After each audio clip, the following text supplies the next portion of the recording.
We walk the footsteps of our fathers, the trail blazed by our mothers. They bought the land with their blood long ago, long ago. Aiel, Ogiers, and AudioBooks, oh my.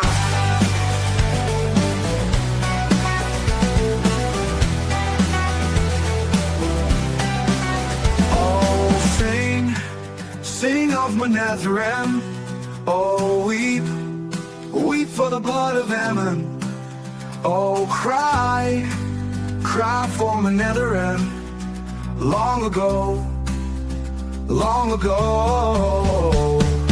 Aiel, Ogiers, and AudioBooks, oh my.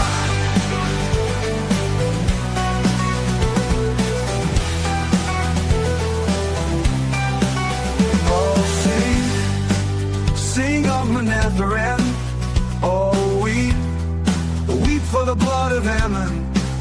Oh cry for Manetheren, long ago, long ago. Aiel, Ogiers, and AudioBooks, oh my.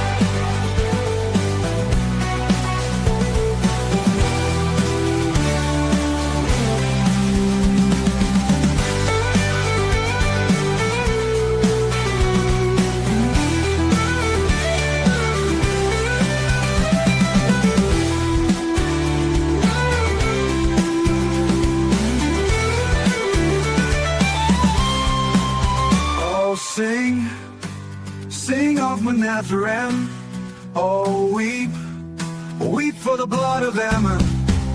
Oh cry for Manetheren, long ago, long ago. Aiel, Ogiers, and AudioBooks, oh my.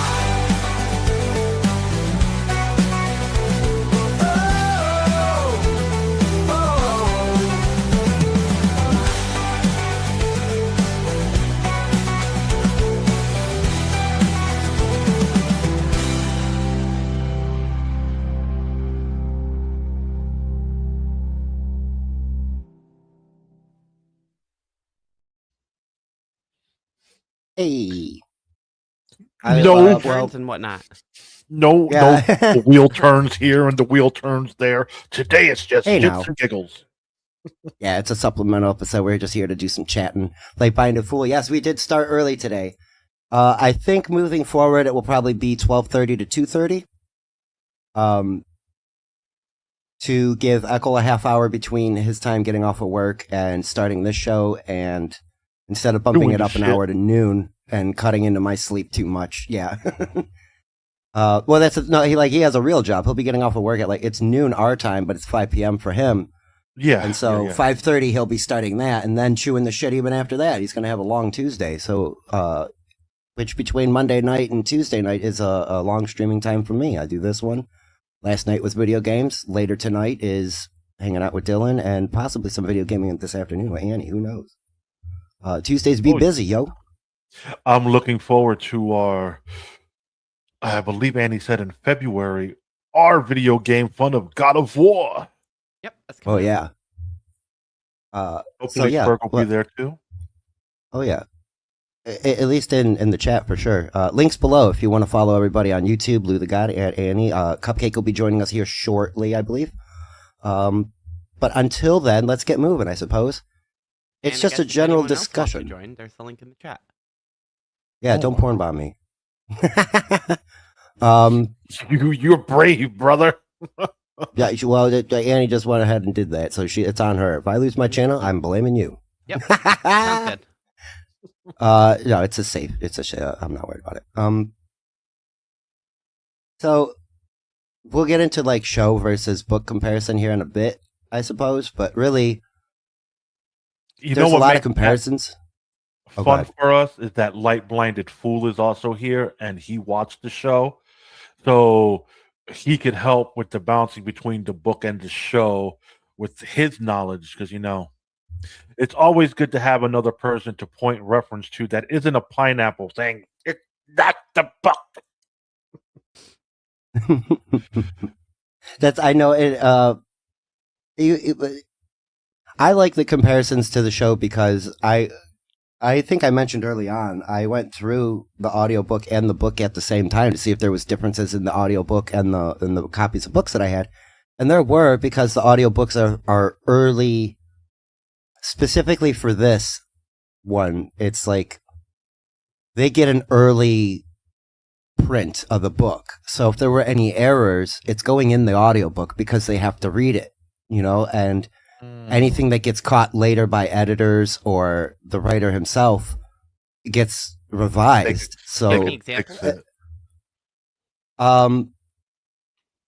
I think in the book. Oh wait, okay. Here's probably a good example. Whatever copy that Lou has, because you sent me the one that you have, so we know that we're listening to the same copy. Whatever copy he has a couple of major typos.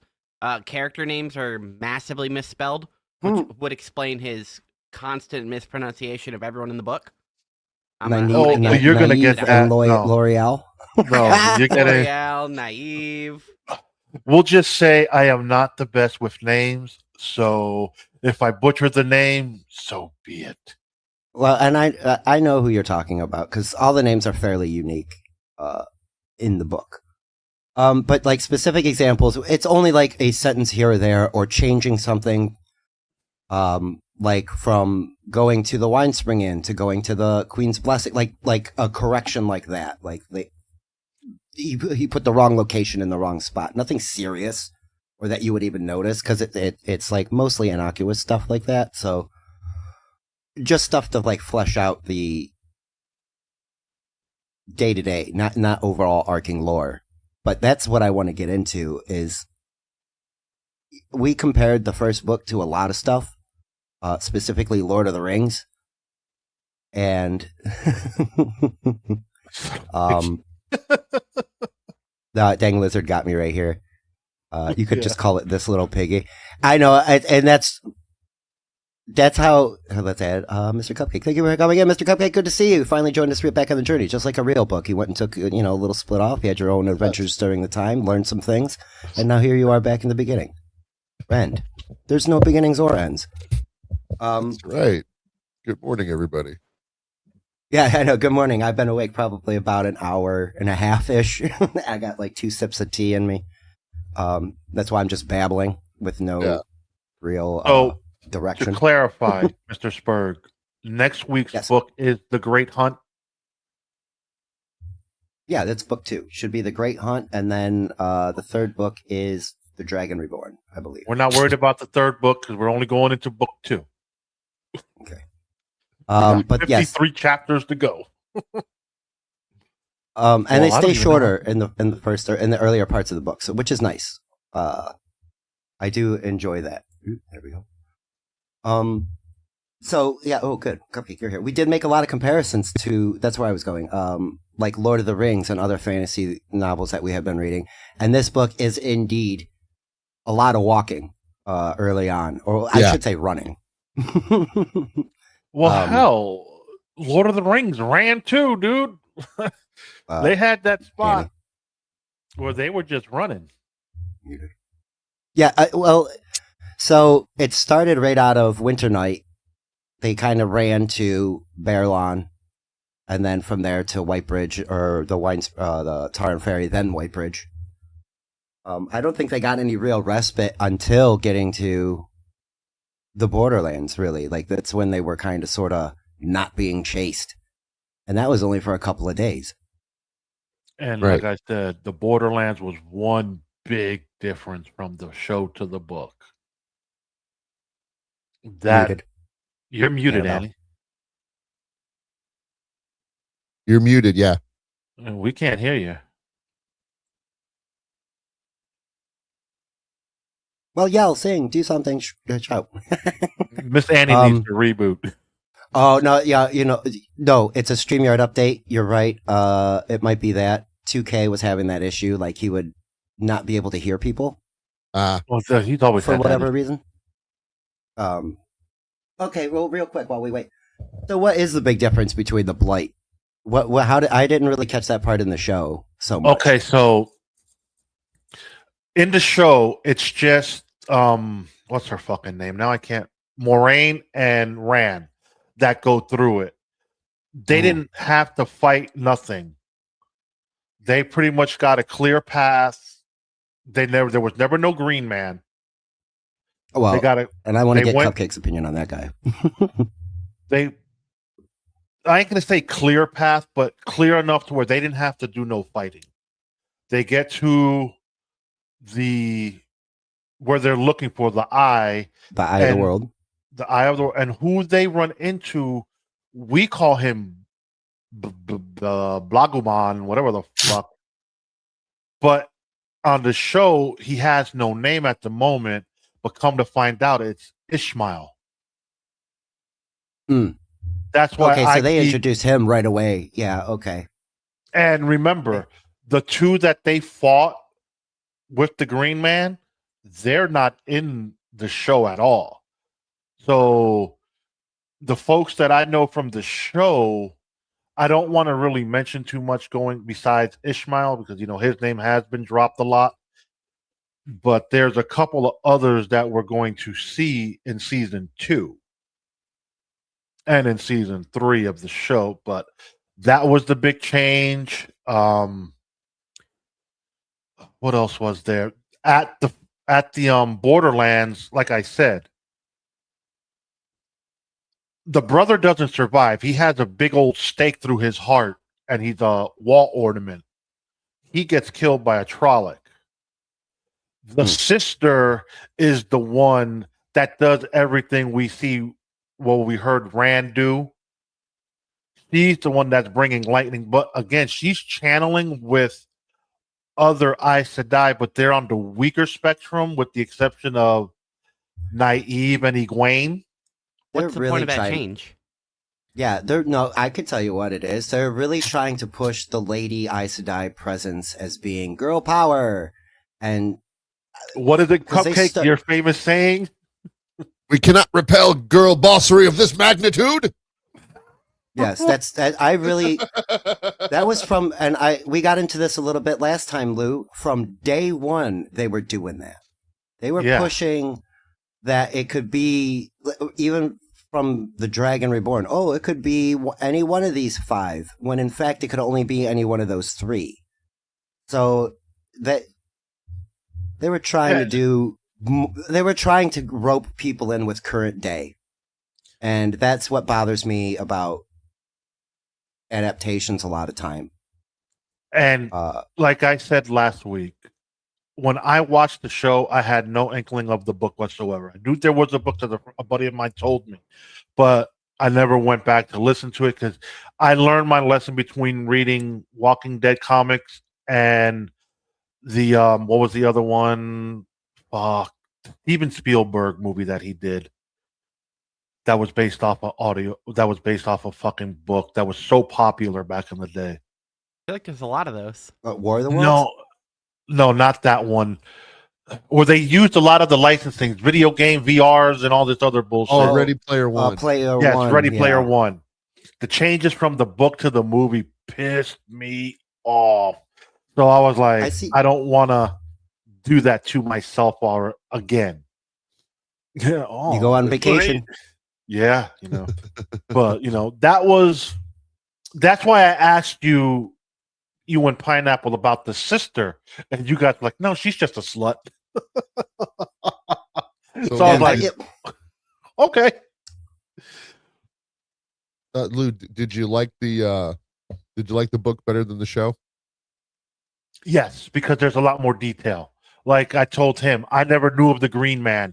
And that sequence was pretty cool, just being introduced to him. Like, to me, Green Man was Treebeard, in a sense, from Lord of the Rings. That's what I got, too. So I was like... Oh, sorry, I didn't mean to cut you off. Go ahead. So I enjoyed that. Make sure your music's up. That was enjoyable. Another big change in the show that we didn't get in the book was the supposed Dragon Reborn that they captured, where Rand is sitting on the ledge. Yeah, you got Rand sitting on the ledge, but the difference there is they're not introducing the queen and her daughter. Yeah, see, they're skipping out on a lot of characters. She's introduced in season 2. Oh wow. Yeah, so the daughter's introduced in season 2. The they show a massive scene where you see Naive's potential in a cave, in a sense. How Naive uses her power to kind of stop him, the Dragon Reborn per se, because they put a shield around him where he supposedly can't channel and all this other shit. He Right. breaks that and kind of damages some of the other eyes. Like, we're introduced to a lot more Aes Sedai in the show versus the book. We're just introduced to colors, where here we saw the colors in action. Yeah, we didn't get any of the extra factions out of the Aes Sedai, but that will be coming up in the next book a little more. The ones that we did get were very important, though, like the red and the blue. We didn't get so much what the blue does, but the red we do know are like hunters of male Aes Sedai. Like, we know they're out there to get them. And we were introduced to the term gentling. Like, they do say, "Wait, don't you want to take me to Tarvalin to get gentle?" Like, Rand was going on it at the end. He was like so pissed off. But Andy, you had a point to make. Andy, you had a point to make earlier, and I didn't. Lou, shut up. No, I just want to make. I wanted to get back to Annie's point if she remembers what it is. About what? You were getting. Yeah, that's what I forgot to. All right, Mr. Cupcake. So you had to part because of work and life and having a actual, job and stuff outside of all of this. What did you think of the last third of the book that we didn't get to cover with you? Because we'll get into the Green Man and all that other stuff, because that was Lou enjoyed it and I kind of didn't. But I'm curious to find out. I'm kind of torn on the Green Man too, but we'll get into that. I felt like it was it's all downhill from here. Like, the whole, you're going up, like a roller coaster. And then once everybody separated, and then what was the town where they all met up again? Camelin. Yes. Like, I thought that whole sequence was, I thought it was great. It was great. From that, especially getting to the biggest city. It's like they had, up until that point, it had been escalating. Like you said, like going up the roller coaster, they went from their small little backwoods town to the next biggest town they know of, to what they thought was a city, to, oh wait, that wasn't a city, this is a city. Yeah. One of them was a ruined city. It was Shadar Logoth. Yes. And that was a ruined city, and there was a entity in there that I think it got brought up again. So we'll get to the Green Man about that, but it was something that got brought up that was actually rehashed later on in the Ways. If you they had the Mashin Chin was in the Ways, but Mashadar, a very similar name, was in Arid Hall, Shadar Logoth. And that another entity that just kind of was brought up and let go, and then but the Mashin Chin does stay throughout the rest of the series. That's because the Ways are, like Annie mentioned, a fast travel thing. Yeah, I wanted to talk about the Ways too. I thought I kind of like that, and how you need an Ogier guide. It was specifically grown for them. The male Aes Sedai, right at the breaking of the world, wanted to help protect the Ogier, so they created the Ways. But it turns out that the corruption that was on their magic still affected the Ways over time. Even though it wasn't super strong, it still bled its way in, and it decayed, and nobody used them anymore. I know. The book loves that word. The show changed it to corruption. So that was, because because we're all juvenile, and every time somebody says the word taint, you got to snicker just a little bit. Right. What else? Oh, okay. So let's real quick round horn like normal, Annie, Lou, and then Cupcake. Do you guys have any favorite character that came out in the book? Was there anybody that like you were able to jump? I mean, some of them didn't get developed as much as others, but was there anybody that kind of you identified with right away? 100% Tom. At the beginning it was definitely Tam. But Tam took a back seat and it's like, I'm staying at the village. And I was like, all right, well, we'll just switch the T name and we'll just go from one main character to the other main character that I like. So definitely Tom Maryland. Like I mentioned on the last actual episode, I'm really glad that the book basically confirmed that he's not dead. No body, no death. Nobody saw a dead Gleeman in Camelin, so very unlikely Tom's dead. So I'm happy to see him come back. Yeah, I could echo what Annie says. I enjoyed the stuff we got with Tom because, like I said, the show did Tom a disservice. But I'm really enjoying the Ogier, L'Oreal, whatever the fuck his name is, the makeup guy. It helps that the narrator does Loyal's voice and Tom's voice very, very similarly. He speaks in the same region of his throat. Yeah, and that, you know what, you got to give a big shout out to the narrator because he does these voices and you could tell who's who in a sense through his voice. When he did it, that was fucking great. Talented man. He needs his props too. Yeah, Whitebridge, not Camelin. My mistake. Yeah, that's right where Rand and Matt split up from Tom. The Fade is attacking. It was, and then they have their little hobo journey to Camelin. Right. Oh yeah, that was. I feel like that was a. Oh, let Cupcake before I get out of. Oh well, no. Your favorite character. Anybody that you liked. It's hard to say. I did like Tom. Yeah, we'll go with Tom Maryland too, because I like that. I like the sage. I like the guide.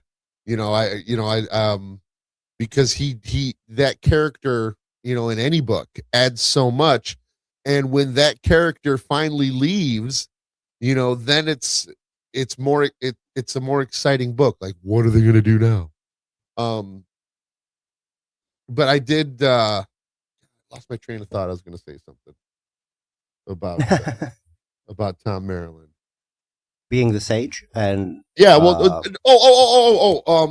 no, now I remember. You two were saying about how the narrator, how he did a really good job with that. When I would do reviews of audiobooks on my channel by myself, that was one that was a criteria of if the audiobook was good was the narrator, because there are some narrators that just read the book like this as they're going along, and then the main character goes down the street and bam, there's a gunshot behind him. The main character runs down the alleyway. I've put down a few audiobooks because of that. Because the narrator doesn't seem like they care. It's like, all right, I'm just going to read these words. I'm getting paid per minute here, so I don't care how fast I read this book, and nobody cares how well I do it. I'm getting paid regardless. I started another audiobook recently. It's the newest Halo book, and it's narrated by the voice actors from the game. So the guy who does Master Chief does Master Chief. The guy who does the AI voice does the AI voice. And then cool. They have the narrator who's doing the narrator, who also does the voice of the pilot. So he goes in his just regular voice, and then he slips into his heavy, Hispanic accent and does, the character. It is fantastic because I'm actually getting, the character voices in the audiobook. Whereas if I were just going to read it, I could imagine the voices. I'm glad they went all out and just be like, all right, we're just going to pay you the money. Come on and read these lines. And to the point of that, I feel like it's the celebrity read ones a lot of times. I was just going to mention that. I can't imagine somebody like Billy Bob Thornton narrating a book and having to act every character without being in every character. I could just see him doing his Billy Bob Thornton voice through the whole thing and just kind of reading the book as he's going along and just doing it. And that's it. You know what I mean? Do you guys remember the TV show Wings? Yes. About the small little, with the small little airport in Nantucket. Mm-hmm. Yes, that's why I watched it, because I like the word Nantucket. I don't know why, it just like sounds cool. Well, there once was a man from Nantucket. That's it. Yeah, that's probably it. You got me. And with a grin as he wiped off his chin. Anyway, if my ear. Okay. No, don't let me distract you.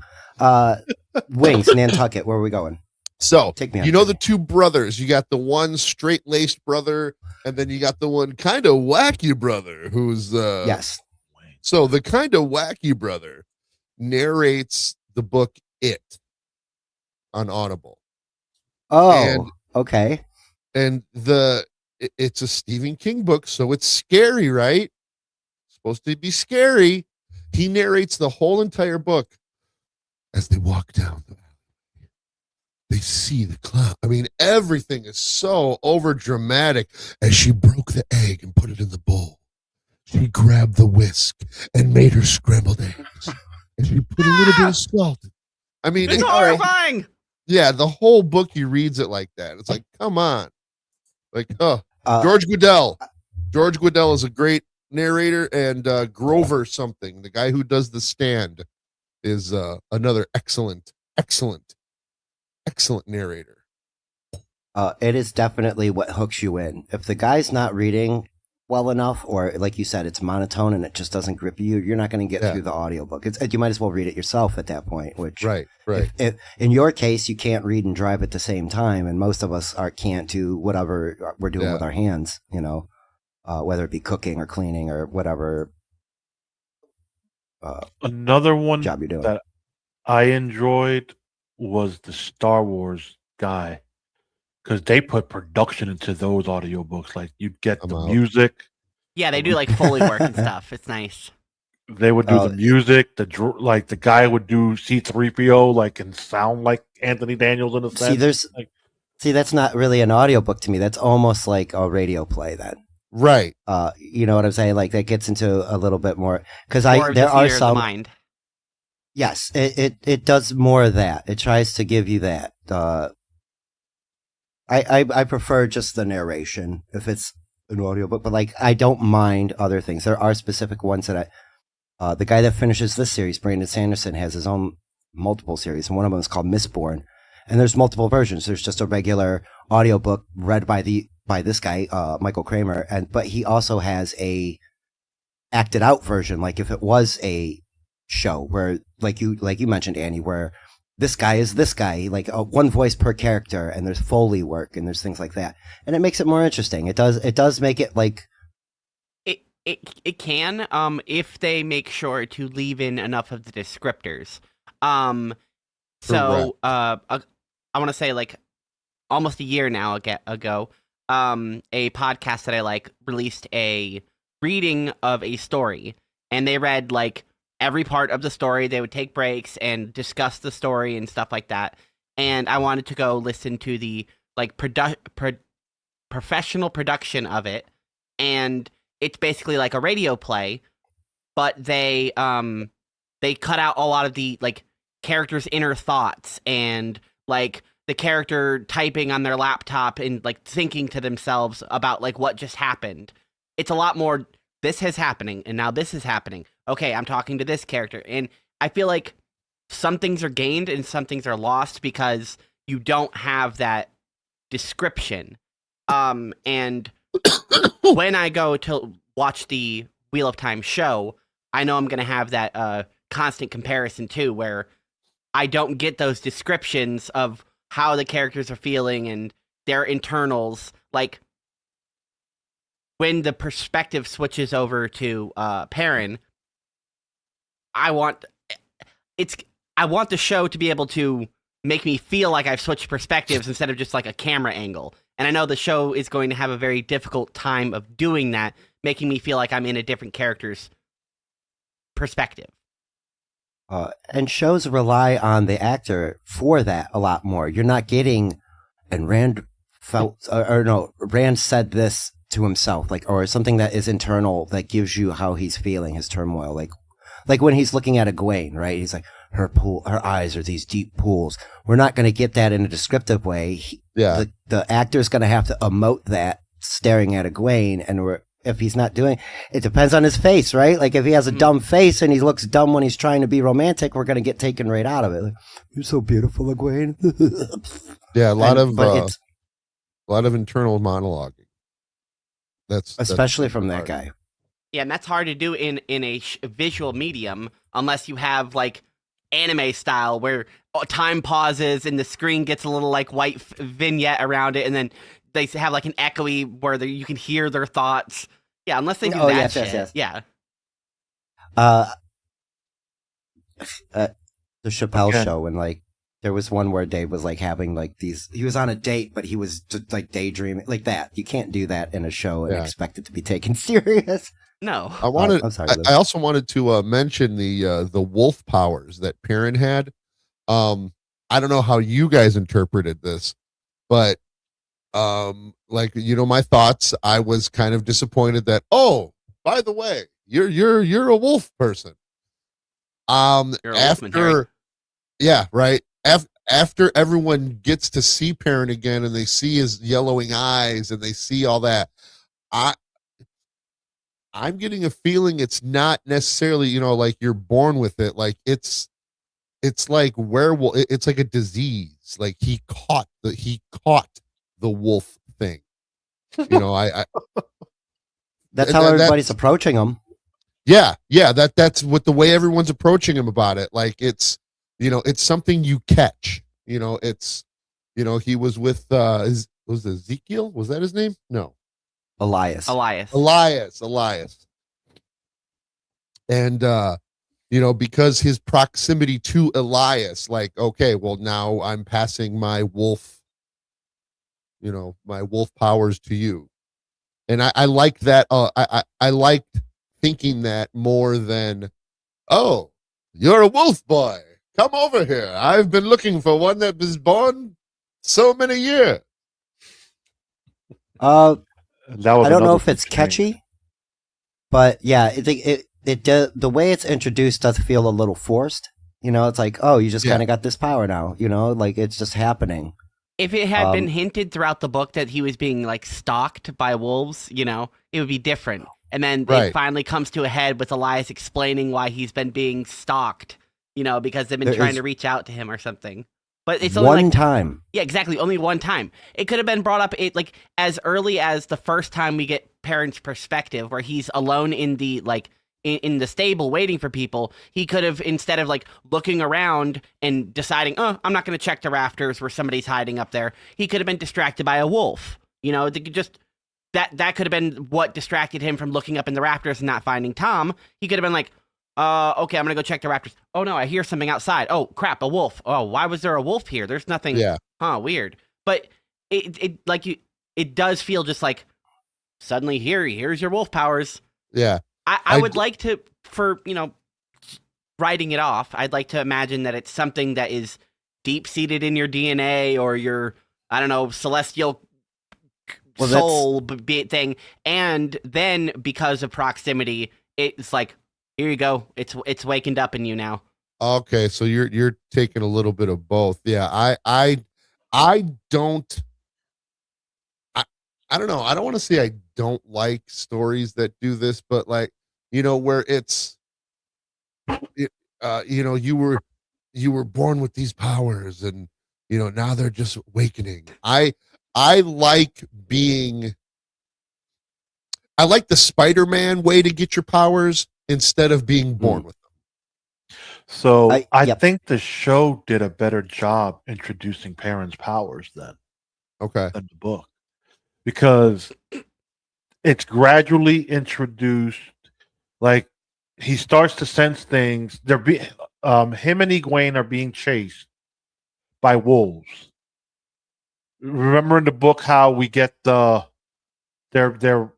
she's on horseback, he's on foot. Well, in the show they're both on foot, and there's no Elias in season 1 whatsoever. Okay. So don't expect him in season 1 because you don't get him. That's, I guess, one of the other changes they made. He's introduced, I believe, in season 2. But they find, like, they're being chased by wolves, and then Perrin just gets this feeling like, you know what? They're not going to hurt us because they're getting closer to the hobo camp, like finding the hobos. So like little by little. So they found the Tinkers, but didn't find Elias in the show. Yes.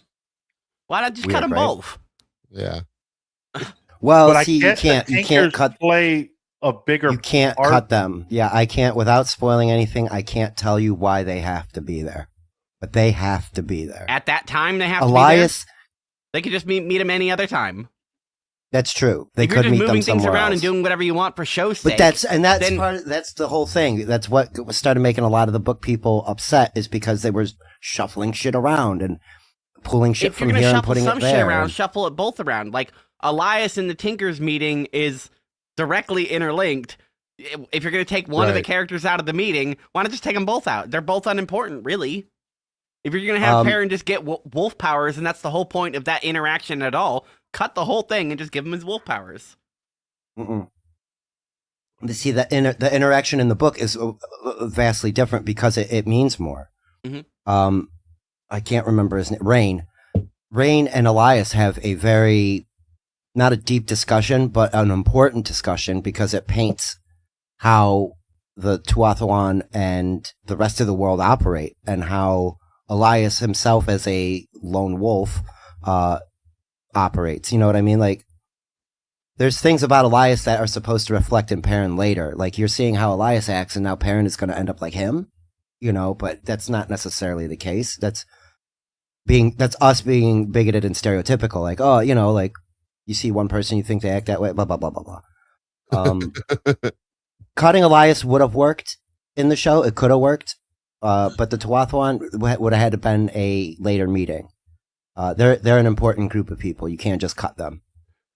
And how Elias is there for a guide for Perrin, and like Annie was mentioning, real quick, let me get it out. It's an ancient thing. They make a point to say that it's an old thing that nobody's seen in millennias and millennias.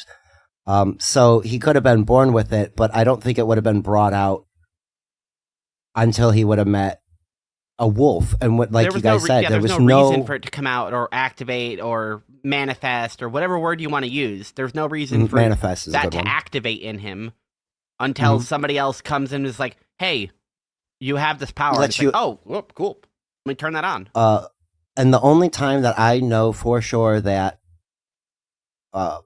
Perrin seen a wolf prior to leaving the Two Rivers was when something happened at the farm with the blacksmith. Like, something happened there and a wolf showed up. It didn't attack. It was just standing on the horizon looking at Perrin. That is the only, and it was a quick throwaway line. It's when Master Luhan was walking around the smithy with the hammer, being a little nervous, and Perrin notices a wolf. That's like the only glimpse into that you get. I don't that wasn't as forced as some of the other things. I mentioned Mashadar. That felt a little repetitive when we heard Mashinchin later. The Green Man was just kind of out of nowhere for me. Yeah. But everything else kind of did have a place. And real quick, I want to get Cupcake's thoughts on the pattern, because there's like a Deus Ex built in to the thing. We talked about Tom Maryland earlier. That is a built-in exposition dump, along with Loyal is a built-in kind of exposition. Oh, I know about this from blah, blah, blah. Yes, and then can give you the information in a more organic way. Tom is traveled and well-seasoned and knows stories, so he can give you lore on something that might be lore or truth. You don't know. Let me unpack my bag of exposition right here while we're sitting down by the fire. So now we got two things going on. One was Taviran. There are people who are born out into the pattern that have the inherent ability to pull things in their favor around them, or maybe not necessarily in their favor, but what needs to happen. Like, I need you to say yes to something. And so I all of a sudden can articulate it in a way that you're going to say yes, and you have to agree to me. Right. Or you follow along with me because you feel drawn to follow along with me, because that's how it works. And then you get like the greater scale of that, where it's the wheel weaves the pattern, and every life is a thread in the pattern, and they're all being woven together. And so now, like, what do you think of that? Because that is like a straight up built in if I need something to happen, I could. And Loyal does it 3 times. He goes, "Oh, Yeah. Taviran Rand." You know, like you just kind of take a shot every time you hear Loyal say it. Oh, what the hell just happened here? Why did that happen? You're the main bro. character. Yeah, it's mostly that. So I was curious to find out what your opinion is on the pattern and Taviran. Their interpretation of the pattern and the tapestry and the threads is very loose. And I only say that because I'm a fan of the Piers Anthony book series, The Incarnations of Immortality. And in that book, the incarnation of fate is, she has 3 aspects. Young woman, middle-aged, old woman. She can turn into a spider, and she weaves the threads, the young, of the tapestry of life. And it's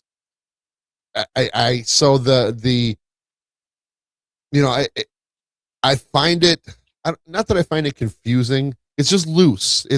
They have a very loose interpretation. It's kind of like the Force in Star Wars. I don't think it's literal, and I think that might help you. I don't think the pattern is a literal pattern. I think it's just what people's understanding of it to make it like a easier way for people in that universe to communicate it. For sure. No, I totally get that. But like it's the Force. Like, man, why did that happen? The Force. Oh my gosh. I didn't know that this was good. I moved out of the way right as that plate was falling off the shelf. It must have been the Force. I don't like that kind of catch-all for, oh yes, well, that's because of the tapestry. That's because of this. Am I muted still? There we go. And yeah, I get it. That's why I was asking, because it is it's slight jank, Yeah. But it's not leaned on as hard as I would think some could lean on that. There is gonna be some weirdness, but there's never like a moment where you're like, oh, Mary Sue or whatever you want to say for the main characters. Where like, so, but there are some things where like I was mentioning, somebody who would totally say no or not do something might be more amenable because events force it that way. And that is the pattern weaving. But like sometimes it's just Rand being Rand or Perrin being Perrin or Matt being Matt, and they get away with a thing. It's not, it's there, but it's not a crutch. So that's why I was curious to find out like you said, you have another reference of weaving life in a pattern in a tapestries like that. I was just worried about because Loyal does it already, like Taviran Rand, but I think it's just in the first book, it's the writer Robert Jordan like trying to drive it home that just weird shit might happen sometimes, and you kind of let it go. Well, again, Loyal is a he's not human, he is an otherworldly beast. So, his views and his philosophies may differ where he does say that, where he does believe that, at its core. There's an interview that at the end, if you guys don't have it, I'll send it to you. It's on Audible. I was listening to it. It's the same one at the end of every book, though, so I was a little disappointed. Really? It's just I'm pretty sure it's the same one. I don't know if it changes later on, but I made it to book 5, and I'm like, wait, no, he's talking about the same thing again, where he's like, I got a lot of Eastern philosophy in here because they're the ones that think time is so cyclical, and it's the Greeks that actually gave us linear time, and blah blah blah. It's a nice interview, and I like you were saying, I like how belief systems do reflect in this book a lot. It does get, Chris Beck was mentioning the age. Like, if you think the pattern's complicated now, wait till they mention the lace of ages and blah blah blah. There's a lot of different cultures in this book series that really reflect real world stuff. He's a dog friend. Yeah. Well, oh, that's another thing. Like, what do you guys think of that? Like, okay, what do you think of the bad guys in this book? Who are they? Because it goes from Dark Friend to Trolloc to Fade. We got a Drakkar a couple of times. They were in the Blight. We saw that. And the Forsaken, like they get mentioned by the end of the book. So we got like a group. You got this group. You got the Dark One that they keep bringing up, Beelzemon. That's like the guy, right? And then you got his cronies, the Forsaken, and then I thought the big one was Shaitan. Yes, it's the same name. Shaitan, Beelzemon, the Dark One, Lord of Lies or something. Blah blah blah. There's like just like how we call him Beelzebub, Satan, Lucifer, that kind of thing. We got like 8 names for the devil, and that's another one. It's similar to that. So yeah, basically that you got like the main Dark One who's trapped in his prison. Then around him is the Forsaken who got trapped with him, and we saw the 2 that escaped at the end of the book. And then you got like war fodder, which is all Fades, Trollocs, Drakkar, and any other elite beast. Mm-hmm. And dark friends, like associates of the dark, like people who are willing to sell their soul, like Padam Fane, who wants to try to get power and glory out of that. So there's like a mafia system here. Is that interesting at all to you guys, or just pretty basic? No, it lends itself to a lot of different story structure. I mean, you can go, to each little faction of them, and have a different, have a different, it leads a lot to lots of storytelling. Room to build. I'm curious with Padam Fane, because in the book he's in prison, but in the show that never happened. Like, there's other things that Padam Fane did that's intriguing to find out if he's going to do it in book 2.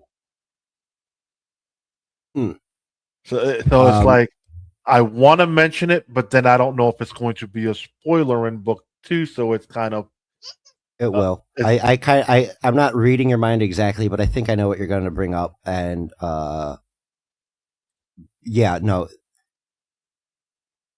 Fane is a main character. They keep bringing him up because it's just somebody who's going to be there. He's literally obsessed with Rand. He was brainwashed into being obsessed with Rand at any cost. Even to his own detriment. He's a pile of rags, filth, and stank. So much so that Moraine washes her hands, after not even touching him, just being near him. Right. He has that kind of presence, huh? Well, so here's the thing. Let's talk about Fane then. Good comparison, Chris. There's a lot to that. He starts out as a regular kind of guy, though. We meet him for the first time in the 2 Rivers as just a normal peddler. And then, the Trollocs raid the town and destroy his cart, and he disappears for some time, and we don't really see him again until he's in front of Rand. And the group, actually, I think the first time they meet at Whitebridge or Barillon, one of the 2 cities. I think it might have been Barillon. Because Rand's just walking around chilling, and he's like, "Oh shit! Like, do I recognize that guy?" And he chases him down, and then he catches Fane and sees him, and he's already acting well out of sorts. We later find out that his defense, he was beaten, dragged, and then transported through the waves. So I would be pretty messed up too, I think. And that's what I was getting at. Like, we see him getting in front of Rand every time. Like, they're hustling on foot from town to town, but he happens to be there a couple of times just right as he's there. Not just there in Barillon, but again in Camelin. Right. he sees him in the crowd as Rand is trying to see Logain, and that's why Rand runs away and ends up on the wall to get a better view, because he was running from Thane, who was drawing attention to him. And like Annie just mentioned, he traveled through the ways. He was also in not Shale, that's the big one. Shadar Logoth. And we know that there's dangerous shit there going on. So Thane was like, he was tainted in more ways than one. We know he got taken to Shale Ghul by Dark Ones, distilled down, turned into the Dark One's hound, and it was pursuing those boys relentlessly and has no other drive other than doing that. Except now, like at the end when he was getting captured, there's two people, it seems, inside that body. One seems to be a smug, uppity person who feels like he can command everybody around, and the other one is a literal beggar, where he's like, "Oh, I'm so sorry, forgive me." So there's a lot of interesting things going on there, and one of the things hasn't happened yet. But I like his character as a bad guy, sort of, but it gets weird. He's being very tortured now. That's for sure. Okay. Oh, there's a lull. Is he a bad guy though, or is he just like a worm tongue, or like a golem? Is he just more of a victim of the system? Would you say? Yeah. He is a bad guy, whether it's on purpose or not, is to be determined by you, the beholder, I guess. But he is on the bad guy side. He is the bad guy ally. He's basically like Mr. Smee to Captain Hook. He's not necessarily a bad guy, but he's like best friends and teaming up with him and helping him out and doing whatever he says. Fair point. I mean, look at the comparison that Chris made. He is the Gollum, and if we remember in Return of the King, Gollum's transformation, like his boy found a ring, but his first glance, and he had to kill his boy to take that ring, and then that ring made him who he became. So he, in this particular aspect, is probably the Dark One getting in his mind, and that's why he can get through the ways and all that other stuff, is what we're led to believe. Got it. Okay. So, not to steer away, but in Shadar Logoth, that Mashin Chin in Shadar Logoth, it's Mashadar, so now I'm getting confused. Mashadar is the one in Shadar Logoth. Oh, Mashadar, okay. Mashin Chin is in the ways, correct. See, I'm confusing myself. Anywho's, I think that Thane may have had to deal with something in there with that thing. It doesn't explicitly say anywhere, but somehow, whatever... It was definitely dark touch. Evil. Yeah, something got to him there. And I think that's why he has that Lugarder accent, I think they were saying.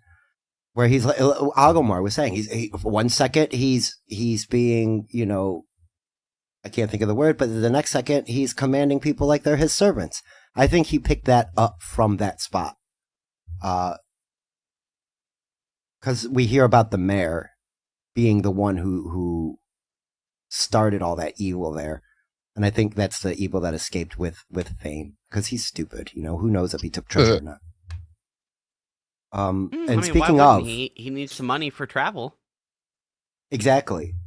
And that's what I mean. There's gold there. There was legit gold there. Because Matt took something and we saw how it affected him. It was like making him, turn in on himself and super evil. But when Rand mentions selling the ruby on the hilt of the dagger, Matt's like, if we have to. You know what I mean? Like, they're literally sleeping under bushes and near starving, but he's willing to hold on to it that tight. So, that with that type of connection in Thane would be probably not good, in my opinion. And it's totally within character. Exactly. What did you guys think about? Or let's get Cupcake's opinion on that too, because they brought in, and we finally got one more third of the title We do get a little bit of what the Aiel are, but what do you think about Loyal just kind of being in the inn? I'll and be honest. Camelin I just was hanging I there. was waiting for some giant Chewbacca-like beast character to pop up. So, obviously because of the drawing, and that's Lou's character. So I was very excited. I was very excited when the Loyal show. Again, totally different introduction. Because And the show they introduced him at Tarvalin. Like they made it to Tarvalin in the show. Oh, Remember okay. this book? They don't even make it to Tarvalin. No, they take a left turn. Yeah. But Speaking like of that, I said, right at this point where Moraine and Lan finally make it back to Camelin and everybody meets Loyal, and that's where they decide, oh, we heard this prophecy from the Ogier steading. We heard the prophecy from some Aiel maiden who was dying from the Tuathawan. That's also why that meeting was very important, because we got that lore drop from Rain. And there was another place, I can't remember where there was 3 times that they mentioned Sightblinder intends hobo. to blind the idle world. Oh, yeah, that's what I mean. That was Rain and the Tuathawan. That was the one where the maidens of the spear, like one of the Aiel went to speak to the hobo, and that was like a big deal because they follow the way of the leaf. Was it? No. I don't. It was before they got to the Borderlands, because they were in Camelin with Loyal. I know one was Loyal, one was Perrin, and there might have been a third one that I can't exactly remember. But that's they straight up like, oh, we're not going to Tarvalin anymore. Now we're going to the Blight. We have to get to Faldara, because that's where we got that. The Eye of the World's in the middle of the Blight. Yeah, because remember we got about that. Matt. The whole Matt Dagger thing was totally changed. Moraine cured him somewhat. He ends up, when they get ready to go through the magical tunnel of time, he stays back. So he's never there in the Borderlands during that sequence. So it's like... And that's show logistics, though. That actor didn't stay with the show. And so they didn't have him for a lot of stuff. Did he get fired? I didn't realize they changed. No, he just quit. I didn't realize they switched actors between season 1 and 2. But the character who played him through season 2 and 3, he was a good character. Like, he portrayed him pretty well. I'm looking forward to seeing what Matt can do from his counterpart in the show, because he did some pretty cool stuff there. So I'm looking forward to that. Like, I hate the changes because it really... And this is why I didn't want to go through that, because it fucking takes away from character development in a sense. You're getting more development through the book, which is totally understandable, but the show did deviate from certain aspects that you're like, why did you make these changes? That's what turned me off right away. Like, I got through the first, 3 or 4 episodes, and I was just, they're just doing too much that they didn't need to do. But, and it wasn't, like, at the time, I was probably more upset with the real world politics getting pushed. But it was aesthetic stuff, too. Like, just the way people and groups of people are described in the book versus the show was very different. Like, you keep calling them hobos. They made them look like hobos in the show. They didn't. And look that's like why I call them hobos.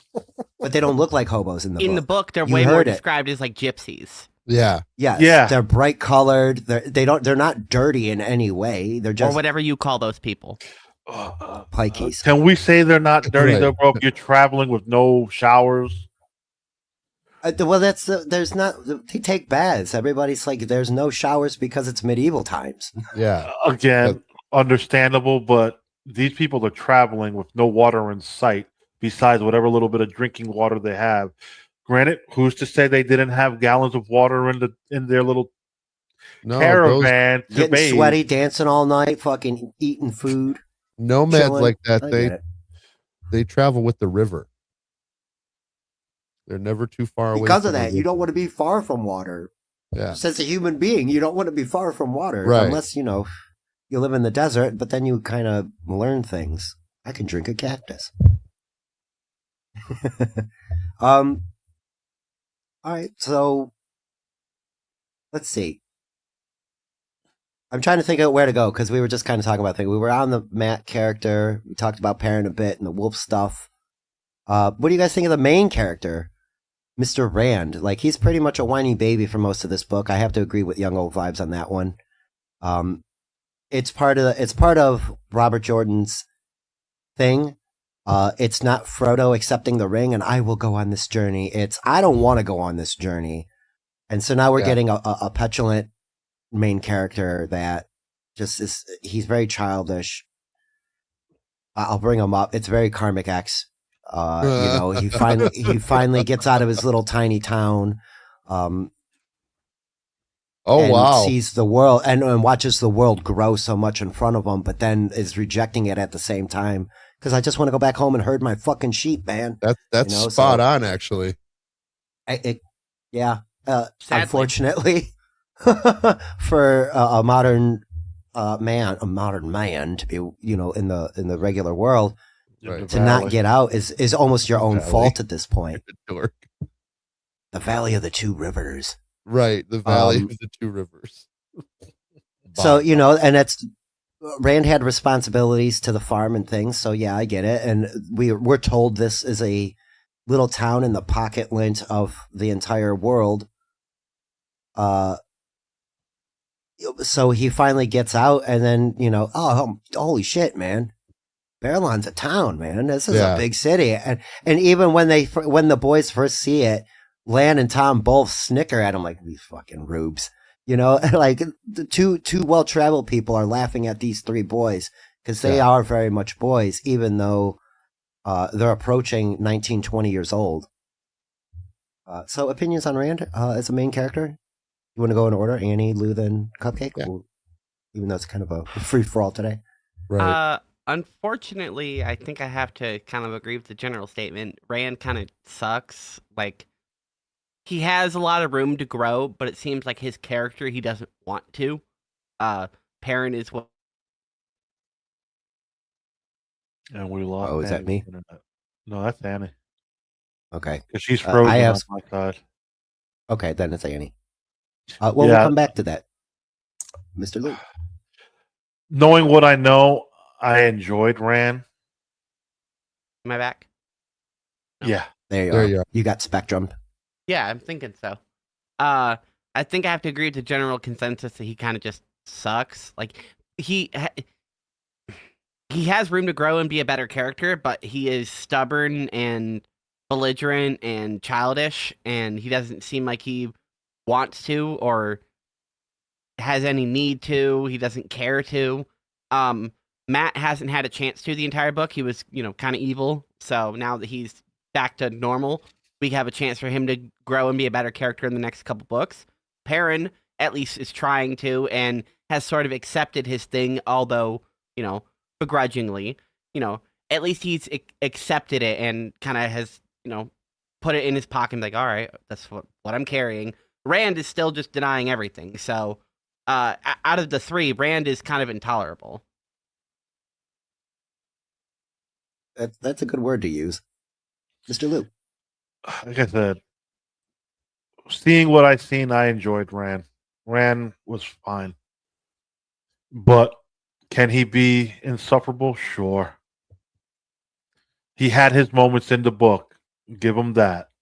In the beginning parts of the book, he had a few moments that were like commendable. But other than that, yeah, he's coming off as one of those, I don't want to do this and I don't want to do that. But hey, fuck it. Your turn, Kate. Okay. Yeah, I don't know. I mean, I followed him on his journey. I think he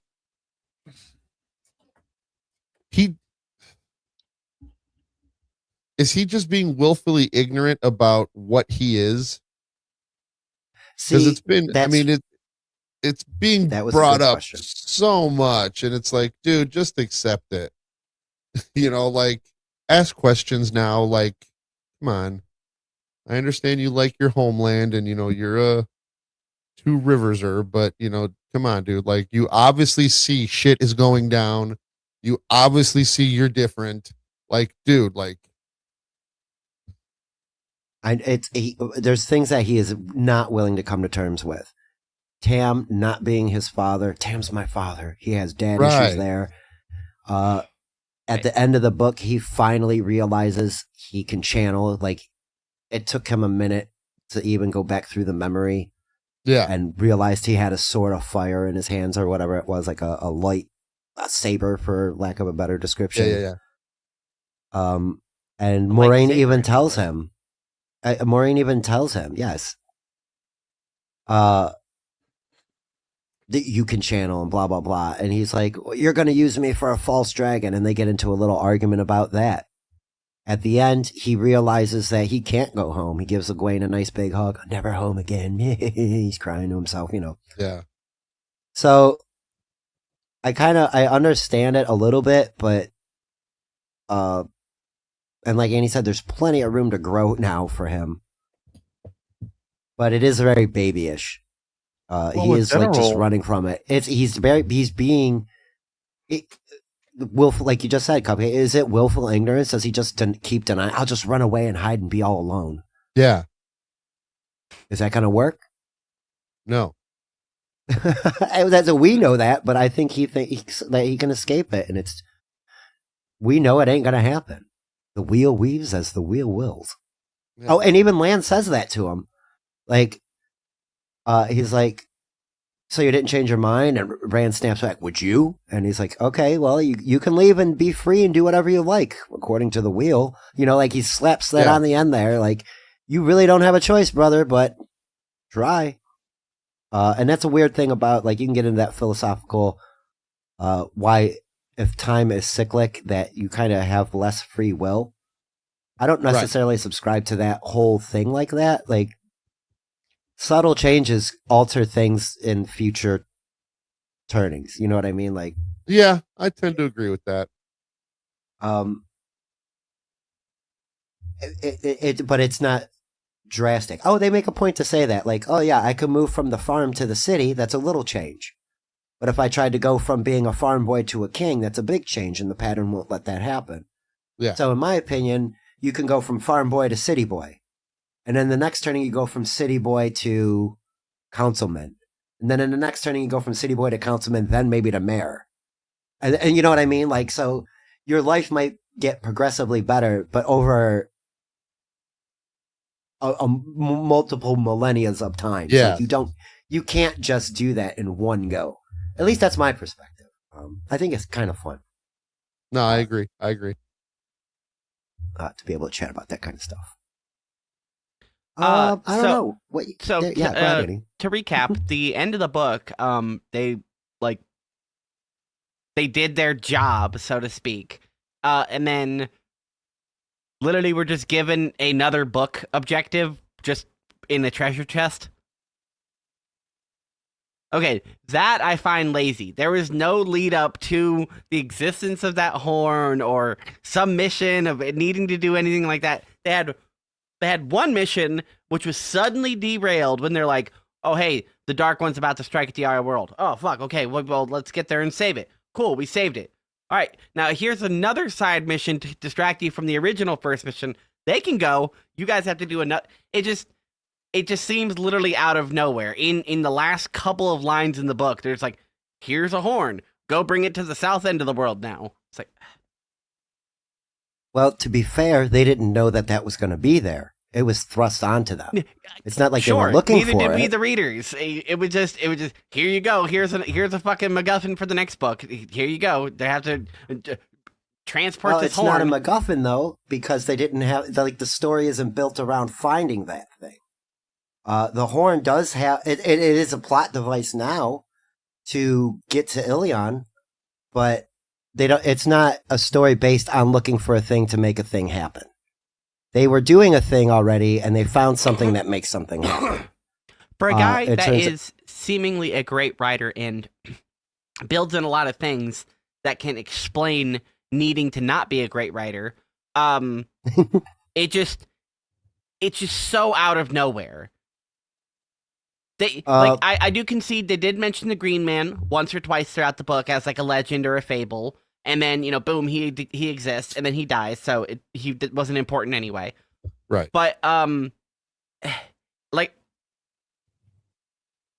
it just seems like they maybe could have had a little bit longer of a conversation of the importance of it, or it just feels like the last couple pages were completely rushed. There maybe should have been one more chapter of them wrapping up at the Eye of the World or something like that, having a discussion of the weight of the significance of what happened and everything. It just seems like Dark One dies, and then they're like, all right, we're back at the camp, and time to head back to the other side of the world.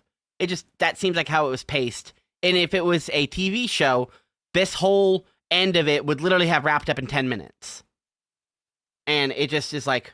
It would have been as equally confusing as well. Okay, now we suddenly have a second book to jump into, which I'm fine with. It just feels so rushed and literally just heavy-handed. It feels like he had the book done, and then he's like, okay, now how do I get the second book to start from here? So, to your point, Annie, the said horn is stolen, and the season ends with a bunch of ships on a shoreline channeling, creating a massive wave. Ooh. That leads into Surf's season up, bro. 2. Yeah. So I do remember that. The horn is stolen. So I guess that will lead into book 2. So at the moment they have it. At the moment they have it, but in the show they get the fucking horn from under the king's throne. It's buried under concrete, like they buried it. Like John Wick's weapons. Why not? Yeah, exactly. That doesn't make much sense because then people would have been able to find it over time. Where it was hidden in the book is explicit. Like they explicitly built that thing to hide that shit there. Luce Theron was already dead. The breaking of the world is going on, and the three things that were in there. One of them was a seal that was broken. The banner of the dragon, which again, to like Cupcake's point, how are you going to continue denying it? All this shit is happening in front of you, and then the Horn of Valir just comes out of nowhere, and we're dropped on this legendary artifact that it doesn't even get explained. We just get told, the grave is no bar to my call. That's like it. That's all we really kind of know. So basically it summons people from the grave. Okay, great. And we have to take it to Ilion now. And that's all you kind of get. And it happens in a whirlwind kind of way like that, I think that's by design because the next book was already coming. There's not a huge gap between the first 3 books. It's book 1, book 2, book 3, then book 4 I think is a year out, and then book 5 is a year out, like that kind of thing. These were all the first 3 were put together as a trilogy. So basically this guy knew what the hell he was doing. Well, no, it's rushed at the end though, because like you said, how do we get into the next book? And now you got this thing. It's another quest given to them because this one led to that one. It's even worse than MacGuffin, in my opinion, now that I'm thinking about it, because it's just a domino effect. Yeah, I mean, I do agree with Annie on this. Here's your next. You still can't finish the main problem because you have to fix this first. As Lou said in the show, they've already been to Tar Valon. That's been the goal since chapter 5. Yeah. But yeah. It was the urgency of having to go through the blight to get to the Eye of the World because Moraine says so. They still get there, but remember they cut out Cambridge, they cut out Balon. They literally just went to the Tarvalin. Like we did get the Shadow Logos scene. Like that episode was pretty cool. Matt taking the dagger, all that. Like I guess when they were doing the show, I guess they felt all those other spots were not as important, and they could introduce it, circle back to it. I guess through like season 2 and 3, with some of it, like you pick and choose where you want to do it. But they knew they had to get to the Borderlands. Why Matt decided not to go is the biggest mystery that I won't understand. Wait, Matt's not with them at the end? Matt's not with them in the show. Oh, neat. So Matt stays behind, and he's honestly kind of held prisoner in the White Tower for like 7 months. Why? Because of the corruption? That and Moraine didn't want him wandering around. He's a liability, I guess. Okay. That's how they made him seem in the show during season 2, while he was in prison. To be fair, is true, because in the book, that's how the two Forsaken find the Eye of the World, is because they were tracking Matt's dagger. Right. But again, in the show, he's been cured of the dagger. He doesn't have the dagger on him anymore. He didn't want to go. Why even send him away then? He doesn't want to go. Why keep him around? They healed him up. They got rid of his problem with the dagger, but they're going to keep him as a resident. Like they need to keep an eye on him for that long. Again, I'm not buying it. Moraine, once he stayed back, Moraine, when she gets to the Borderlands, sends a note to the Red Aja. I need you guys, and she gives a description, capture him, and we're not introduced to her yet, but the leader of the Red Aja has him in prison and is questioning him. He didn't go because he was scared. He stayed back because he was scared.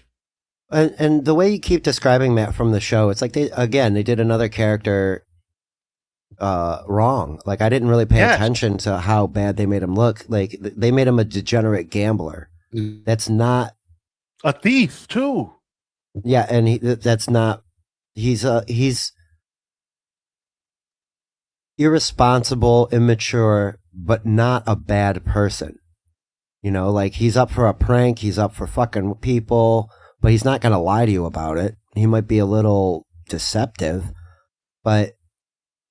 Like when Rand fell off the wall, he was like, I was just doing something. I didn't mean to do anything wrong. He's like, that's what I always say. I didn't mean to do anything wrong. It just turns out that way. So it's not like I literally fall into trouble sometimes and nobody believes me. No, that's what exactly. Exactly. Like, you guys get it. Hence, when we started, I'm like, yo, Matt's the gesture. Matt was this, but yet he doesn't come off that way in the book. He comes off, he's an idiot per se because of the dagger, but he's corrupted by evil. It's kind of like when Frodo was the journey with the ring. Started off great, but as time was going, you could see he was starting to lose to the corruption, and eventually he powers his way back. So how they did Matt was dirty. Matt slept with some chick, stole some shit from her to buy some stuff from Pot on Fane in the show. You don't kind of get that vibe from him here. No, Matt wants to let him. No, Matt he's a prankster, but he is uber good. So that change when he gets possessed by the knife is so drastic. That's so no. If they made him like a thief and a cheat in the show, I'm even less going to watch the show now. That's what I mean. Like they did it to Perrin as well. They altered some of his story just to make the character. They made him a murderer. Whoops. Yeah. See, but Perrin, I don't know. Perrin's change so far. The change in the show is probably a little bit better because of the powers that he possesses, because they kind of explain it, and they don't. He's not a wolf by the end of season 1. Well, I understand that exactly. So why give him a wife and then a fridger? See, now that I could understand why I didn't get like why does he have a wife when he's nowhere near a wife in the show? And they're trying to portray is that he can't control himself, which in the book that's all he's about is having self-control. That's why the wolf thing is frightening to him because he isn't controlling that. He's just getting a flood of thoughts and sense and images, and all of a sudden there's just shit in his head that wasn't supposed to be there. He has to be careful because he's suddenly a big having dude. all these impulses when normally he's all about impulse control. There's no good hunting in the Blight. See, that's interesting because and he's like, "What the fuck? Who said that? Me? What?"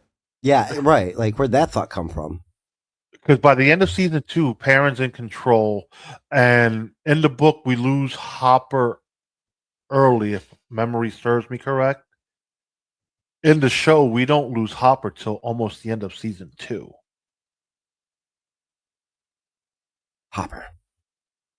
So, granted, he's introduced to Hopper in season 2, and I will say Hopper goes out mighty good in the show. Hopper's a G.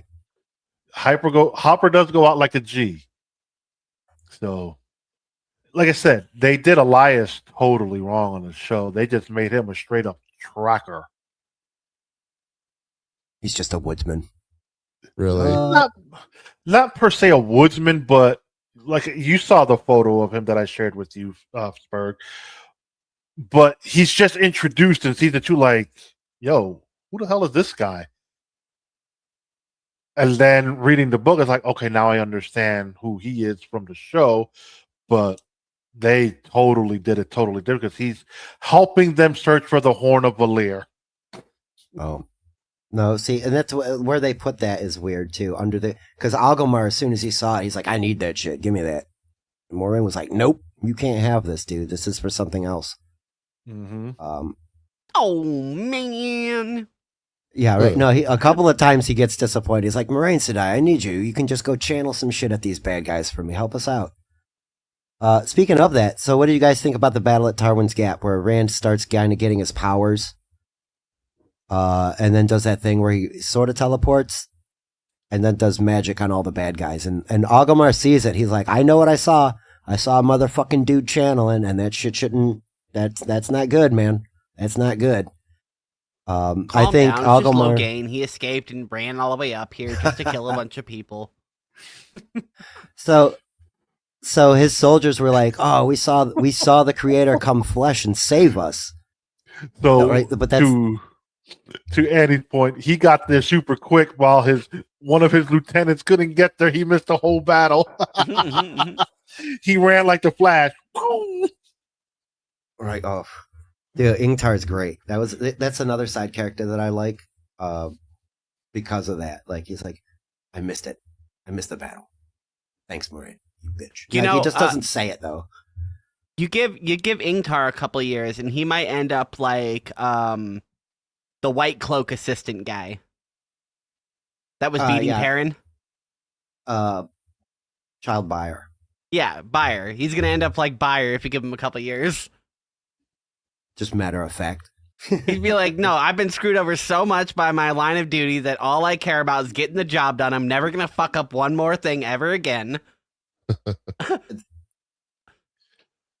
So Buyer didn't even enjoy his job. He was beating the shit out of Perrin and just be like, I'm doing this because it's the job. I have to get here to do this thing. Okay. I don't care. I also thought that was a good scene. I asked a question, but now I'm derailed from it. Where Buyer is trying to get Perrin to escape so they can kill him. Right before they get rescued, he like throws that rock on the ground. He's like, you could run. You could try to run if you want. And then I like that Perrin reasons it out. Like, that's part of why I like his character. Is that he's like, he thought it out, and that he's like, no, dude, they're gonna, the second we start running away and turning our back, they're just gonna kill us. Yeah, a few arrows in the back, and they just leave us for dead. And that is part of Perrin's personality. Is like they always mention that. Rand always mentions that. Like, man, I wish Perrin was here to think this over, to think this through. So that's a The funny lady scene in the thing show. too. Yeah. Perrin's good with girls. Matt's good with girls. Rand was good with girls. Like they all like round robin that whole. Right. Who's the ladies' man? I like the subtle humor in the book. Yeah. Yes, that I think I brought that up early on. Is that there's not necessarily straight up jokes where somebody's saying something funny, but there are funny situations. I think Lan actually cracks a couple jokes. He scares Nynaeve in that hallway, and I think that's hilarious. Because they're going back and forth about who can track whom. Yeah. And sneak up on whom, so that becomes like a game for them. But he makes her cry, that jerk. Oh. Right. Lan really came through in the second half of the book, I'll tell you that. Well, yeah. By falling over like a crumpled doll and sleeping. He was badass up until that last 2 seconds, right? Yeah, well, yeah, but that's because, again, a writer's thing. They needed a reason for Lan to not be in that scene suddenly anymore. So they're just like, all right, have the bad guy hit him one time, and he's just knock him out of the scene, because otherwise Lan is going to solve this really quickly. Well, got True. flicked like a bug. It was either that to remove him from the scene or write him fighting something in the meantime. Like, it would be Perrin and Matt and Lan and the Ogier fighting Trollocs. Oh, Manetheren, further steading. You know, it would be that battle scene. But instead, it was girl boss time. They finally get to do their shining there. You know what I mean? This is something that I thought was well written in. It was them. It was two of them wanting to be tough, and Moiraine being as badass as she could. She literally tried to set one of the Forsaken on fire and held him for his. She humble bragged on it later. I think I made that joke where she's like, "I held him longer than I thought I could. He thought I couldn't hold him that long. Pretty damn strong, you know." But Nynaeve gets her knife out and goes straight up to stab the guy, risking her own life. And Egwene is like, fuck that, I know how to channel a little bit, and she was going to channel. So it shows that they're not scared. Even if they are a little bit, their fear isn't paralyzing them. They're still going to face what they have to face forward. You know what I mean? They've come a long way where they were ready to hold their ground before Moraine's to like, nope, just everybody run. Everybody get out of here. Don't be stupid. Yeah. Right. You saw what happened to Lan. I mean, what are you going to do if you're not channeling? And to Agelmar's point, that's why he thought those ladies were much more important than either of those three country bumpkins over there, you know, with their axe and their bow and sword. What are they going to do? Nothing, because guess what? You can't. Mm-hmm. I think that Moraine probably would have lost that fight if the guy didn't aggro switch and decided to go after Rand. Oh, yeah, she would have definitely lost regardless. Like, yeah, even if Lan would have got back up and it would have been both of them versus him, I'm not sure. Lan is like Chris said here in the chat, even the strongest warrior of the Third Age can't stand against one of the Forsaken. Yeah, At and least they already used their one holy hand grenade, so yeah, so he was doomed from regardless of the fact he was just doomed. Moraine was able to hold her own, but you knew she wasn't going like. Well, granted, we don't know how strong the Forsaken are. We were never told about them in a sense. Over 9,000. Yeah, they definitely got that. 9,000. That Kakarot power level.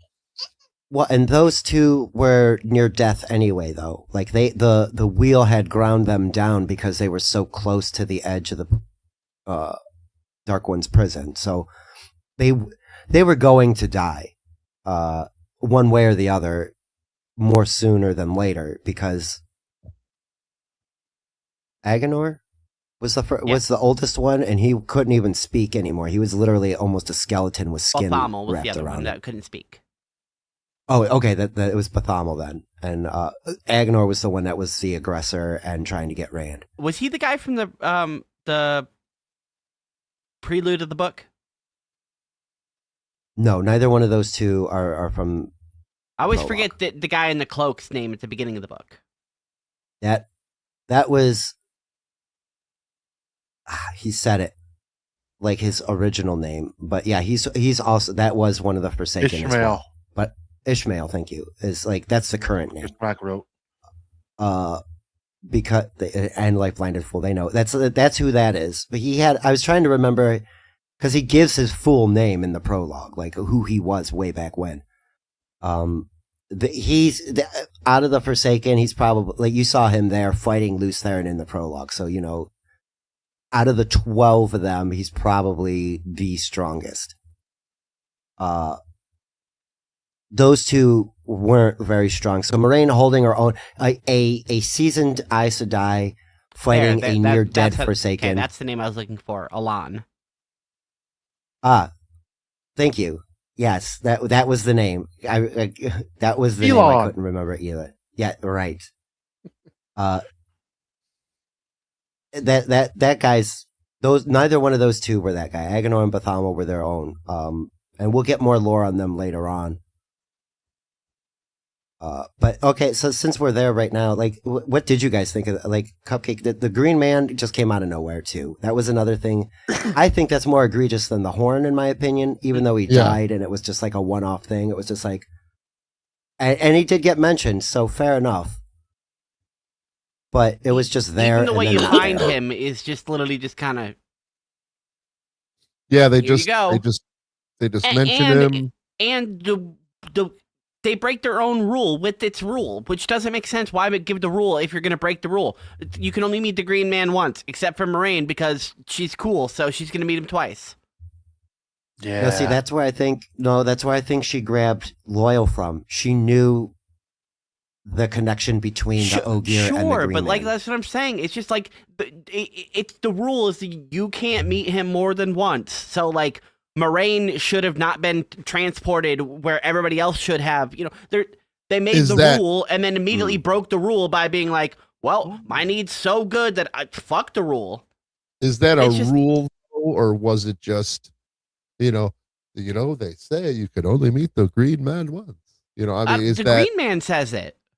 No. The Green Man even says how did you get here more than once? And she's like, no one has greater need than me, basically. So she's like, I'm so main character. I'm not Taviran, but I have 3 Taviran with me, so fuck you guys. That's basically it. She's stacking the deck for herself anyway. She had 3 Taviran, an Ogier, and prior knowledge. Well, that's pretty, you know what I mean? Prior knowledge. She knew where to go, knew what to do.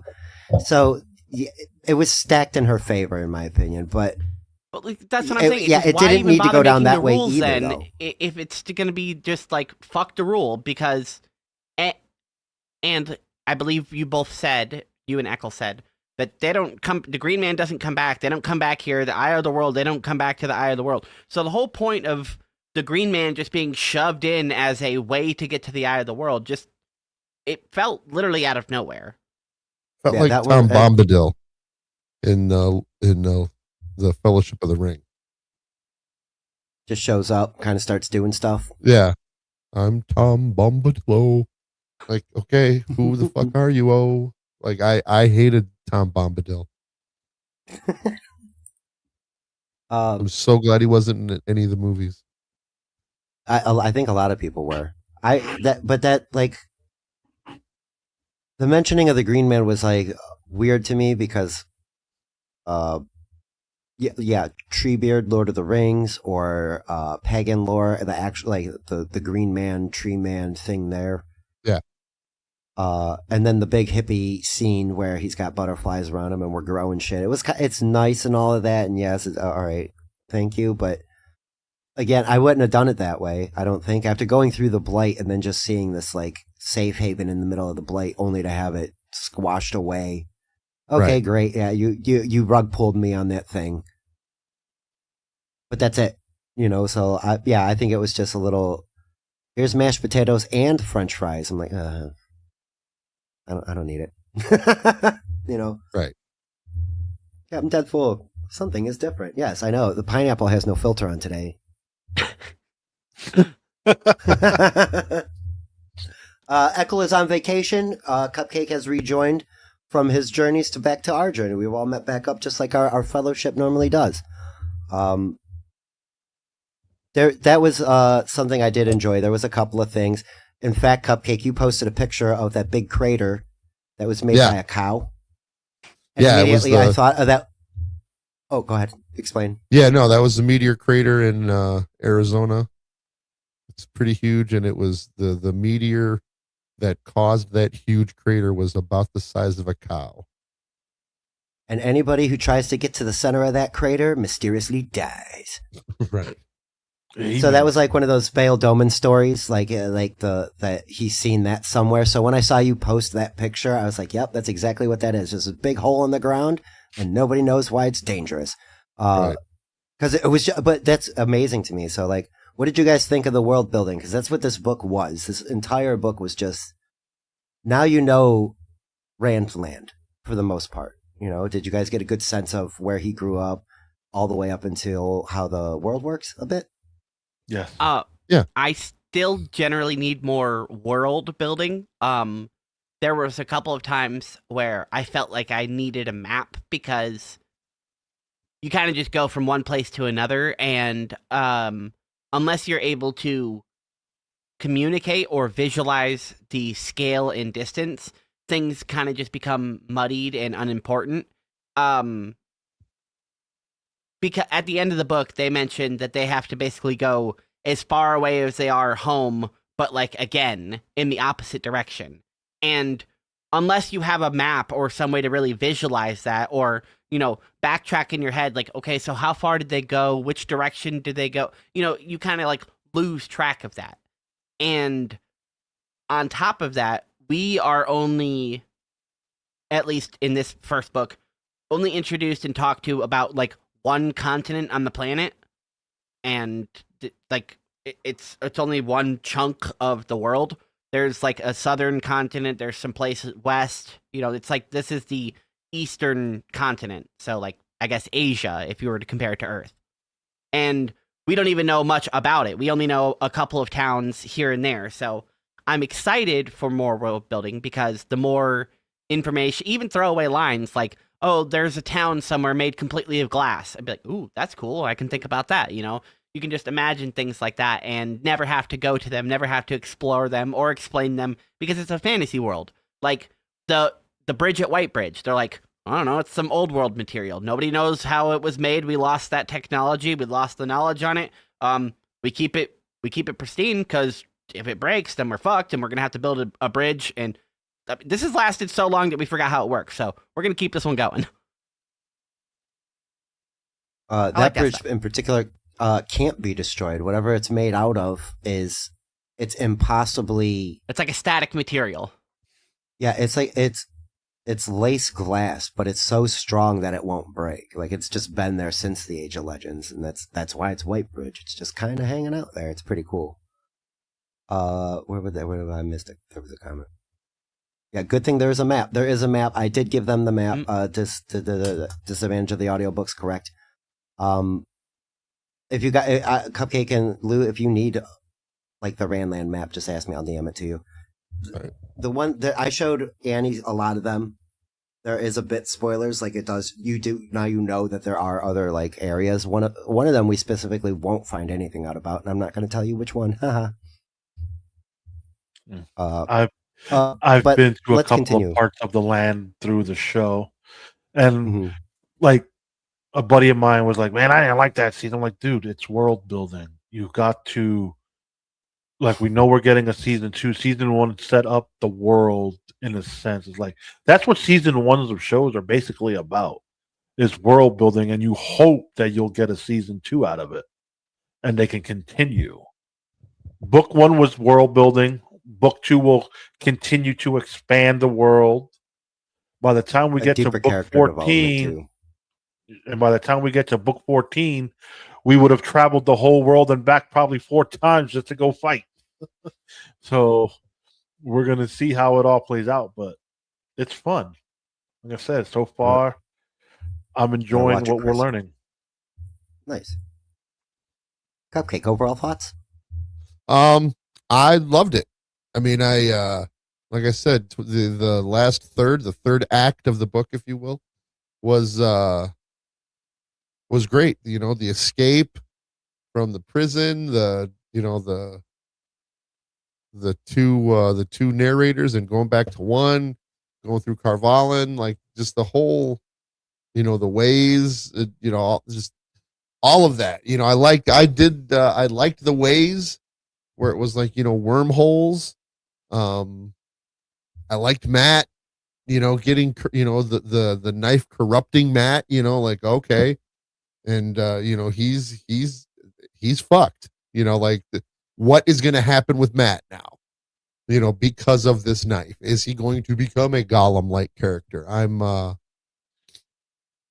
excited to find out about that. The the Rand, he, with his, what's, I'm excited to find out more about that. Yeah, I'm all in. Yep. So Rand is the main character. Like it's obvious to us as the reader that he is the Dragon Reborn. Like, but Yeah. he is reluctant to accept that, even though the banner's now in his face. They have that weird horn, the horn of Valir. Yeah, and see, now that you got me thinking about it, it's like, yeah, they just kind of give that to you at the end, and you're supposed to be shocked by it, I think. Right. And then it went from going to Tarvalin to Baldara and the Blight, and now we're supposed to go to Ilion. So I don't remember exactly how the second book starts, where it immediately picks up from. I don't think it's exactly like the next day. Like they're still in the Borderlands. I don't think they're there. I think it starts somewhere from where they are either traveling or in an encampment or something like that. I can't quite remember, but I can't full on say it was MacGuffin-ish, but it is definitely like just thrown at you. When I first went through this book, I knew there was a next book. If I had not known there was a next book, I might not have even cared. At that point, I would have been like, all right, cool. It just ended. Yeah. Good guys won, bad guys lost. I could just move on and read something else. But right. Much like Eckel and I pushed all you guys to read this with us, somebody did that to me. I was like, oh, no, keep going, try it again. And it took me a long time to get through the first 3 books. Young Old Vibes has been in the chat. I just can't stand Rand. I can't get through these characters or the writing. I thought Annie would like it because it's extremely detailed. Cupcake, I thought you would enjoy it because you like fantasy and books and stuff. You'll just enjoy it as a audiobook reader, listener. You know what I mean. And Lou, you watched the show. I didn't know you had watched the show, and now I wanted to ruin it for you. So that kind of is working out in my favor. So I'm very happy that you guys are taking the journey with me. We've been sitting here for about an hour, 45 minutes. I think we kind of exhausted the subject. Yeah. If there's anything else you guys want to talk about, bring it up now. Because I'll be honest, I'm a little sleepy. We put in almost 2 hours on every episode. I think this one could be a little short. It's just a supplemental. Yeah. We got everybody in the chat there. Thank you for hanging out, Chris. Light Blinded Fool is a new person who's around the Dabbleverse. We're kind of infect that person with the rest when we make karmic references. You don't need to know who that is. But no, Chris, we haven't. I didn't know about any prophecies of the dragon. Chris is a Chris is a troublemaker. He's deliberately saying stuff that may or may not be true now, just to mess with you guys. Oh, time him out. No, but there are prophecies of the dragon though. That's we didn't get to hear many of them, but Moraine is already following a plan. Like she has a plan that she's following, and it's based on some sort of prophecy, I would assume. She knew where to look. She knew how to find them. She knew what she was doing. That was the one that we were introduced to. We know that Rand was born outside of the 2 rivers. Yeah. And that's part of it. Like, so she knew who she was looking for, just not where, and how she knows is pretty interesting. So but I digress. So let's get out of here because I'm getting a little hungry. I'll be honest, and I don't want to keep you guys too much. Like I said, I think we exhausted it. Any final thoughts, Annie, Lou, then Cupcake, and then we'll do plugs and head out for a bit. I guess final thoughts is for a first book, setting up the rest of the series, great. As a standalone, still a pretty decent book. So, if you're just looking for something to pick up, go ahead and give it a shot. And then you can listen along if you want to, I guess. Pretty sure everybody in the chat though is already a fan of the series, so kind of falling on deaf ears. I'm excited for the next book though. So we will reconvene next year, I guess. In a week. Yes. Mm-hmm. What's the title of the second book? The Great Hunt. The Great Hunt. Gotcha. Okay. Oh, it's in the audiobook file that you got in the drive. I mean, if you want to go Audible, go ahead. Oh, right on. You ain't got to spend the money. I already got it for you. But yeah, like I said, I'm thoroughly enjoying what we're doing with this. This has been fun. So I'm looking forward to starting the Great Hunt and discussing that. Yes, next week. 12:30 I'm shooting for next, to be consistent, to give Echo a half hour between ending what he's doing and then us picking it up. Yes, that's correct. See you next Tuesday. It's one of my favorite things. Mm-hmm. Love y'all, hate the book. Cupcake, final thoughts on the Eye of the World before we start the book? No, it was great. It was a great book, brought our fellowship of travelers together. We I'm in. I've liked this since I started it. Now, awesome. Let's go. Let's do it. Yeah, I guarantee you it's going to get better from here. And then it'll get worse again, but then it should get better again. So, thank you guys for joining. Let's do plugs. Annie, you first. Go follow my YouTube channel, Insanity, INSANNEITY. Lou the God on YouTube and Twitter. Give me a like and a follow and all that fun stuff. On Twitter, it's Box Truck Cupcake, at Box Truck Cupcake on Twitter. And on YouTube here, it's at American Cupcake. Give me a like, subscribe, hit that like button for Spurg Snake right here.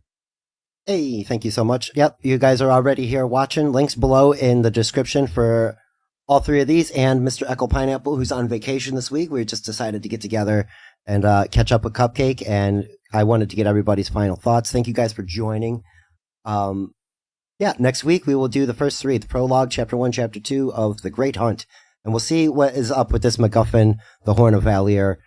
But until then, I will see you all in the next one. Wait, right. End stream 1 and then end stream 2. Wave, everybody. Bye.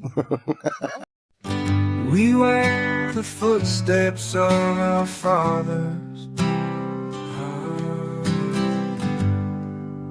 the trail blazed by our mothers. They bought the land with their blood, Lord, long ago, long ago. Aiel, Ogiers, and AudioBooks. Oh my. Oh, sing of my Netherland. Oh, we for the blood of Aiel. Oh, cry for my Netherland. Long ago,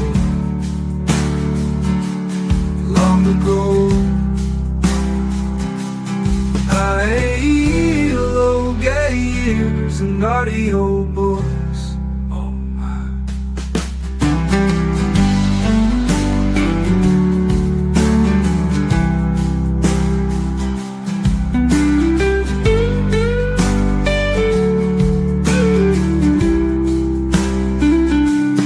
Oh, sing of my Matherin.